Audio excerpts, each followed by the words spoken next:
Unfortunate and certainly unnecessary. That's how Maine State Police Colonel William Ross described a shooting that left 2 people dead in Sabattus yesterday afternoon. Authorities say a Sabattus man shot and killed his mother while she was driving and then got out of the car and shot 3 passersby, killing one of them before turning the gun on himself. State police say the situation unfolded yesterday morning when 29-year-old James Davis III was at his father's house with family members. Police say Davis, who was armed, started having a mental health crisis and began acting erratically.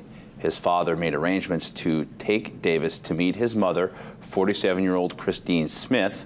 The parents met up on Birchwood Drive, where Davis got into his mother's car. Police say Davis shot his mother with a revolver inside the car while she was driving.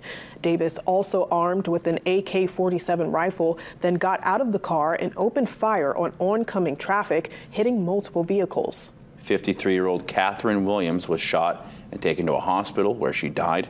2 other drivers, a 19-year-old from Jay and a 35-year-old from Hartford, were also shot, taken to a hospital, but are expected to survive. Police say Davis then shot and killed himself with the AK-47 rifle.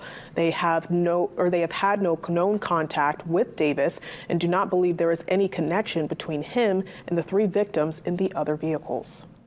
What we know from interviewing family members is that he was definitely in some type of mental health crisis that day.